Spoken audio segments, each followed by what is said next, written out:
Upper GI series is a radiographic examination of the distal esophagus, stomach, and duodenum. The purpose of upper GI is to study radiographically the form and function of the distal esophagus, stomach, and duodenum. Other than that, the function of upper GI is to detect abnormal anatomic and functional conditions.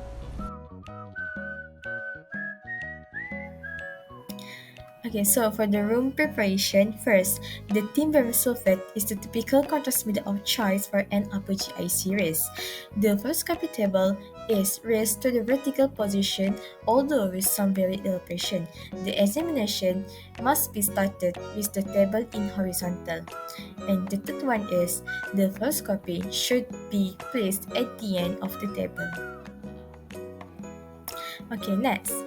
The room should be clean and tidy, and the control panel should be set up for the first copy procedure. All image receptor for the entire examination should be placed at the side for easy access. And last but not least, ensure that the lip apron and the glove for all the other personnel is in the room.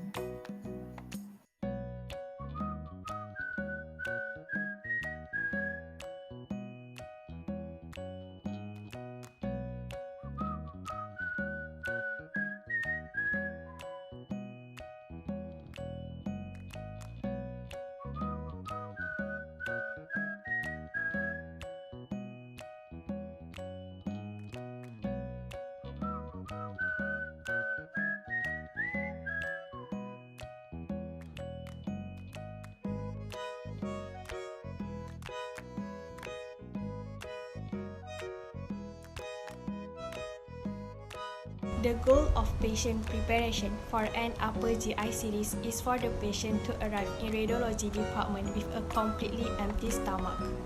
For an examination scheduled during morning hours, the patient should be NPO from midnight until the time of the examination. Food and fluid should be withheld for at least 8 hours before the examination. The patient is instructed to not smoke cigarettes or chewing gum during NPO period. These activities tend to increase gastric secretion and salivation, which prevent proper coating of barium to the gastric mucosa. The upper GI series is often time-consuming procedure, so the patient should be informed about the time the examination may take. Lastly, patient history must be obtained. Examination procedure must be carefully explained to the patient. Hi, I am your radiographer in charge for today. Are you feeling well? Today we are going to make an examination of your esophagus, stomach and duodenum to detect abnormal anatomy and functional condition that called barium swallow. Moreover, this procedure may take a longer time and administered of contrast media. May I know when your last day of period and do you have any allergic to drugs, seafood and history of contrast media? And do you fasting today? My last day of period is 2 days ago and I don't have any allergic to drugs, food and contrast media. Yes, I'm fasting.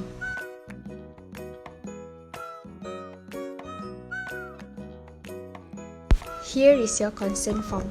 Remove all the metallic objects such as belt, bra and change to this hospital gown.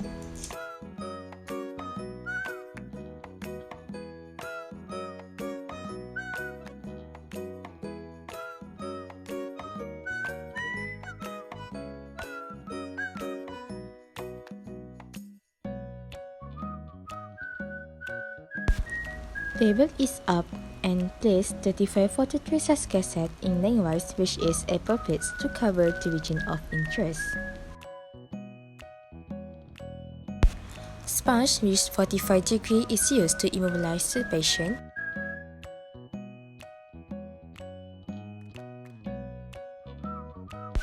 Miss Faranajwa, you may come here. Today we are going to do barium swallow procedure. So first, you need to wear thyroid shield to protect your sensitive organ from this radiation. Open your shoes and you may lay down on this table.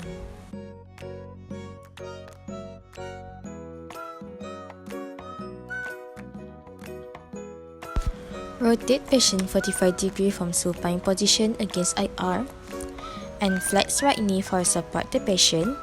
Extend left arm away from body and raise right arm high across chest to grasp end of table to support.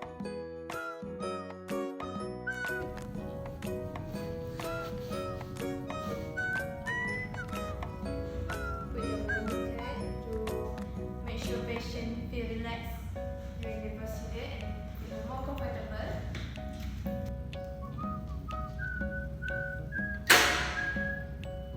Sorry, I should touch.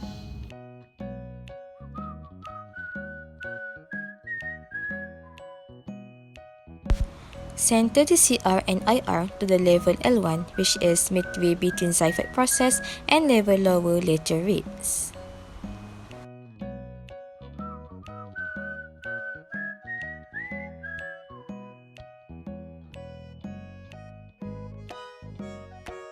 Adjust the collimation and collimate on first side to outer margin of IR.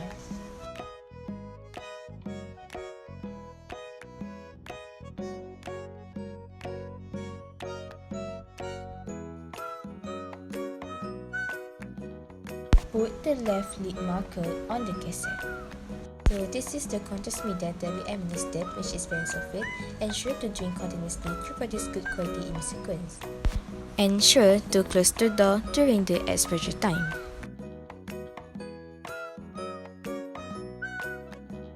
During setting of exposure factor, high kV is selected in range 110 to 125 to penetrate adequately and increase visibility of barium fill structure.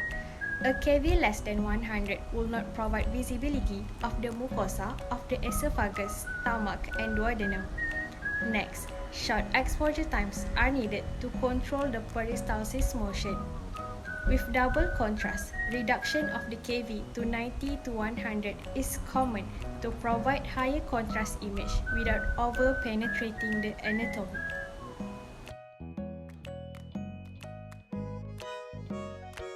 During the selection of exposure factor for LPO position, we are choosing 120 kVp.